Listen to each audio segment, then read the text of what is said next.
By Daniel Crumpet. Danny Crew. The most important year for wrestling. The WWF Attitude Era is officially seen as lasting from 1998 to 2001, but it is safe to say that none of that action would have been possible if it wasn't for the changes that the company made throughout 1997. If Vince McMahon hadn't have grasped the opportunities being presented to him in that year, it is quite possible that there wouldn't be a WWE today, 20 years later.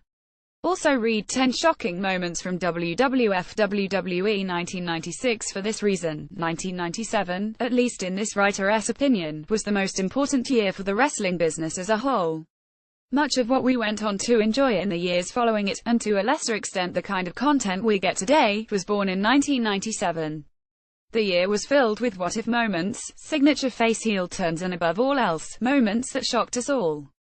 Here are the top 10 shocking moments from WWF 1997. 1. The debut of Kane. First Hell in a Cell match. That's gotta be Kane if there was ever an example of just how gifted at storytelling the WWF used to be. The debut of Kane in October 1997 has to be one of the most overt. After a couple of years of treading water and struggling to make less than convincing gimmicks work, Glenn Jacobs finally found his calling as a professional wrestler. To be given the responsibility of acting as the brother of The Undertaker and being thrown right into the mix of the upper mid-card is not something everyone would have been able to handle. A lot of credit needs to go to Jacobs for just how good of a job he made of Kane. There were so many elements that went into making this debut feel special.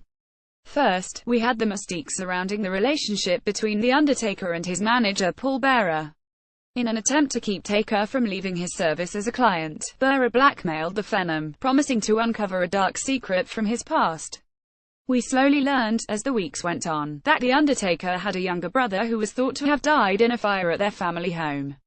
After a particularly heated exchange took place between the two, Paul finally announced to the world that Kane was still very much alive and he held his big brother personally responsible for what had happened to him and their parents all those years ago.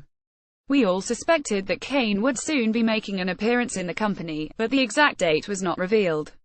Around a similar time, the professional rivalry that Bret Hart and Shawn Michaels were experiencing in 1996 was slowly turning into something much more personal. Shawn was named as the special guest referee for the WWF Championship match between Bret and Taker at SummerSlam. After Bret spat in Shawn's face towards the end of the match, Michaels attempted to retaliate with a chair shot to the head.